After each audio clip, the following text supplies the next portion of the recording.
ایک صاحب تھے گورنمنٹ آفیسر، رشوت کا پیسہ خوب لیتے تھے، سچا واقعہ۔ قدرتاً انہوں نے کوٹھی ایسی جگہ لی جو مسجد کے بالکل ساتھ تھی۔ صبح کے وقت مسجد میں اذان ہوئی، وہ شرابی کبابی بندہ، اس کی آنکھ کھل گئی، اس کو بڑا غصہ آیا۔ اس نے مؤذن کو اگلے دن بلا کے کہا کہ فجر میں میری نیند جو ہے وہ اس میں خلل ہوتا ہے، اذان سپیکر پہ مت دیا کرو۔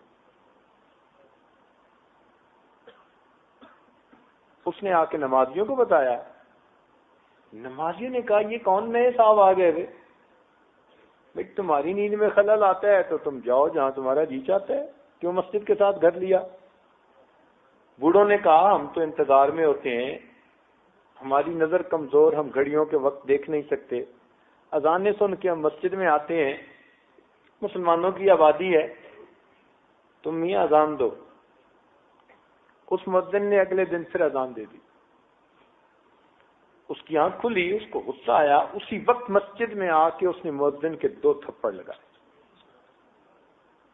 بس اللہ تعالیٰ کی اس پر پکڑ آ گئی۔ ہوا کیا کہ اس کے اوپر کے دھڑ پہ فالج ہوا اور دونوں ہاتھ اس کے سینے کے ساتھ لگ گئے۔ بیکار۔ اب جب دفتر کا بیکار تو اگلوں نے چھٹی کرا کے گھر بٹھا دی۔ چھٹی ہو گئی تو جو وہ پیسہ آ رہا تھا، پائپ لائن چل رہی تھی، وہ ختم۔ علاج پہ بھی پیسہ لگ رہا ہے، لیکن افسرانہ طبیعت تھی، حاکمانہ طبیعت تھی، تو گھر میں بھی ڈانٹ ڈپٹ ذرا ذرا سی بات پہ، کبھی نوکروں کو ڈانٹ رہا ہے، کبھی بچوں کو ڈانٹ رہا ہے، کبھی بیوی کو ڈانٹ رہا ہے۔ ایک آدھ دفعہ کی ڈانٹ تو برداشت کر لیتے ہیں، مگر روز روز کی ڈانٹ تو برداشت نہیں ہوتی۔ بچوں نے ماں سے کہا یہ کیا مصیبت ہے ہمارے لیے، تو کوئی تھانے دار آ گیا گھر میں۔ بیوی نے کہا، بیوی کو ڈانٹنے لگ گئے۔ اب وقت گزرنے کے ساتھ ساتھ روز بیوی کو ڈانٹ پڑے، روز گالیاں نکلیں، گندی زبان استعمال کریں۔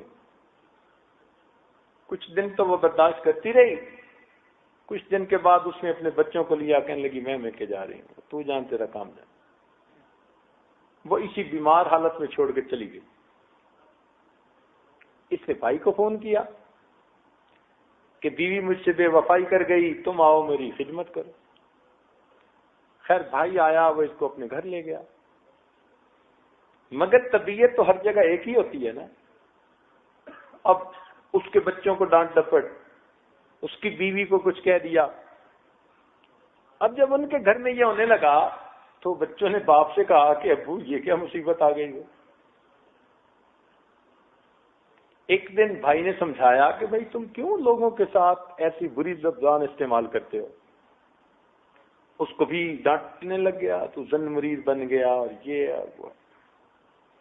اب جب بچوں نے دیکھا کہ ابو کو ہمارے سامنے ڈانٹ رہا ہے، انہوں نے پلان بنایا، جوان بچے تھے، انہوں نے اگلے دن صبح اٹھا کے چارپائی سے اس کو باہر لا کے سڑک پہ ڈال دی۔ اس دوران ہوا کیا تھا کہ اس کے نچلے دھڑ کے اوپر فالج ہوا اور دونوں ٹانگیں بھی اوپر سینے کے ساتھ لگ گئی۔ اب زندہ لاش، نہ ہاتھ ہلتا ہے نہ پاؤں ہلتا۔ اب جب بھائی کے بچوں نے اس کو سڑک پہ ڈال دیا، گرمی کا موسم، 9 بجنے لگے تو زمین بھی گرم ہونے لگی، اور اچھی بلی گرمی ہوتی ہے۔ اب بھوکا بھی تھا، پیاسا بھی تھا، زمین بھی گرم، پسینہ بھی آ رہا ہے۔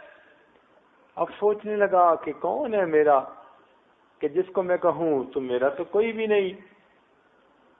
اب سوچ سوچ کے کہنے لگا کہ میں کیا کروں۔ چنانچہ افسر صاحب نے آنے جانے والے مسافروں سے اللہ کے نام پہ بھیک مانگنی شروع کر دی۔ اللہ کے نام پہ، اللہ کے نام پہ دے دو، اللہ کے نام پہ دے دو۔ ایک نوجوان بچے کو ترس آیا، اس نے 5 روپے دینے چاہے، کہنے لگا میں اس کو کیا کروں گا، مجھے تو بھوک لگی ہوئی ہے، کھانا لاؤ، پانی لاؤ۔ اس نے قریب ہوٹل سے روٹی لے کے دے دی، کہنے لگا مجھے کھلا دو۔ اس نے کہا میرے پاس اتنا وقت نہیں بھائی۔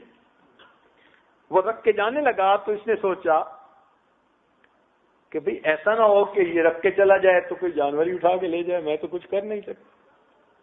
کہنے لگا مجھے پکڑا دو۔ اب پکڑے کہاں، یہ تو منہ میں پکڑے، ہاتھ کی انگلیاں ہلتی نہیں۔ سوچ سوچ کے اس کا جو پاؤں اس کے سینے پر آیا ہوا تھا، اس نے پاؤں کے انگوٹھے اور انگلی کے درمیان روٹی کو پکڑا اور اس کو چبا کے کتے کی طرح کھانے لگ گیا۔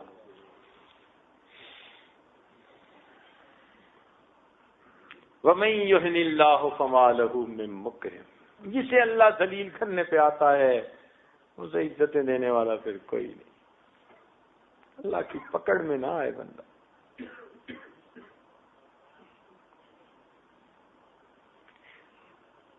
تو جب انسان اللہ تعالیٰ کی نظروں سے گر جاتا ہے تو مخلوق کی نظروں سے خود بخود گر جاتا ہے۔ لوگ دل سے عزت نہیں کرتے۔